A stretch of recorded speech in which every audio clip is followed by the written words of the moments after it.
Bonjour à tous, je vais vous présenter Graines de citoyens. Donc, ce sont des box aventures qui sont composées d'un livre et d'un grand carnet d'activités. L'idée, c'est de sensibiliser les enfants au développement durable avec des activités amusantes. La première box s'appelle Mission Animaux en danger. Donc, pour le livre, je vous ai sélectionné un album qui a été édité par La Cabane Bleue. C'est une petite maison d'édition française qui imprime donc ses livres en France sur du papier labellisé. Donc c'est cohérent avec les valeurs du développement durable qu'on veut défendre. Et ça s'appelle Il y avait une maison. Ce qui est sympa dans cet album, c'est que c'est une histoire. Il y a un petit suspense. Donc on lit avec les enfants cette histoire où finalement plein d'animaux vivent, et l'homme fait partie des animaux, donc ils vivent dans une maison. Et en fait, au fur et à mesure, l'otarie va disparaître, l'ours blanc va s'en aller, les oiseaux vont s'envoler. Et dans cette maison, il y a de moins en moins d'animaux, et on ne sait pas vraiment pourquoi. Et finalement, à la fin, on va se rendre compte que c'est l'homme, tout seul, un animal parmi d'autres, qui finalement décide un peu de tout dans cette maison, et a coupé les branches de l'arbre, il a réchauffé la température de la maison, et finalement, ça fait fuir les animaux. Donc c'est une belle manière de comprendre que finalement, on n'est pas tout seul sur Terre, et que parfois nos actions en tant qu'humains ont des impacts sur les animaux qui les menacent. Et voilà, c'est d'une manière assez imagée et une belle histoire. Donc voilà, ça c'est la première étape. Ça permet de lire avec les enfants cette histoire. Et ensuite, dans un carnet d'activités, je vous ai compilé plein de différentes choses. Donc il y a une expérience scientifique, une activité créative, des histoires à écouter, etc. Le but du jeu, c'est de varier les activités, toujours sur la même thématique, donc des animaux en danger, et de permettre aux enfants de s'amuser, de manipuler et d'apprendre des choses en s'amusant. La première activité que vous avez dans ce carnet, c'est un jeu justement, ça s'appelle Devine Animaux.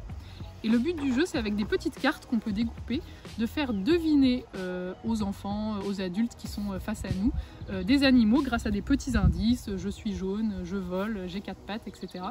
Et ensuite, du coup, une fois que la personne a deviné, on a de l'autre côté de la carte plein d'infos sur l'animal qui montrent finalement où il habite, des anecdotes rigolotes pour apprendre des choses sur cet animal, qu'est-ce qui le menace aujourd'hui, et aussi une bonne nouvelle qui montre qu'il y a des gens aujourd'hui qui se bougent pour sauver ces différentes espèces et quelles sont les actions qui sont menées aujourd'hui.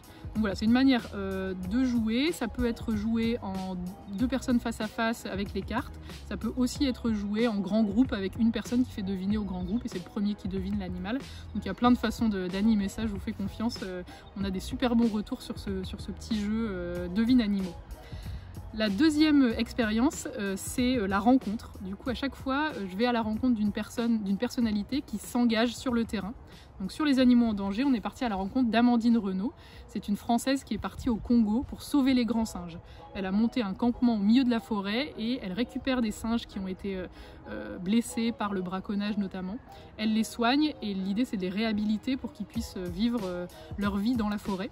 Et du coup elle explique aux enfants comment elle vit là-bas, comment est son campement, comment elle récupère les singes, comment elle travaille avec les populations locales.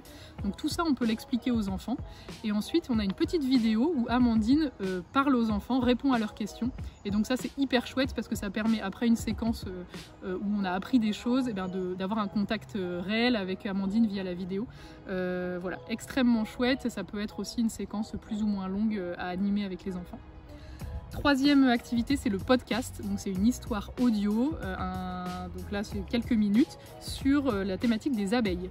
Donc là le but du jeu c'est de rentrer dans une histoire et ensuite d'expliquer aux enfants quelle est la différence entre une guêpe et une abeille, à quoi servent les abeilles aujourd'hui, pourquoi elles sont menacées, quelles sont aussi les bonnes nouvelles. Il y a des petits exercices d'anglais aussi très simples.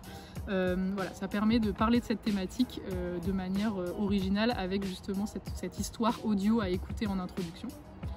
Ensuite, vous avez une activité qui est une expérience scientifique. Là, l'idée, c'est de parler des ours polaires et de comprendre en fait pourquoi aujourd'hui la banquise est en train de fondre et de parler du réchauffement climatique de manière extrêmement simple, encore une fois, pour les enfants. L'expérience scientifique, on a besoin de 2 verres d'eau, un saladier. On met un saladier sur l'un des 2 verres d'eau, on le laisse au soleil et on se rend compte qu'au bout de alors en fonction de là où vous êtes, plus ou moins longtemps, mais en tout cas c'est pas très long, que l'un des deux verres d'eau, celui qui est sous le saladier, est beaucoup plus chaud que l'autre.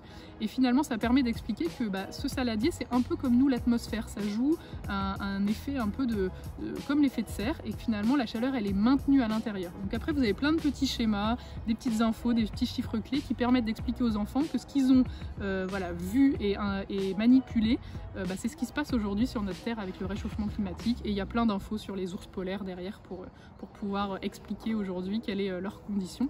Est-ce que vous saviez que la peau des ours polaires est noire? Petite anecdote rigolote que les enfants adorent.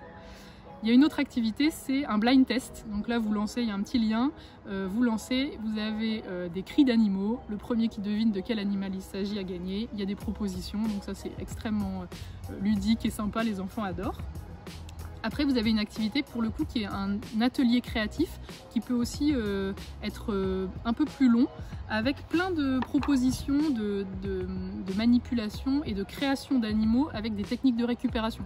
Vous avez juste besoin de carton, de peinture, et vous allez pouvoir faire une espèce de grande affiche avec plein d'infos sur les animaux, et ça permet aux enfants de manipuler encore une fois, de faire des activités créatives et d'avoir un vrai support à la fin, une belle affiche à montrer aux autres.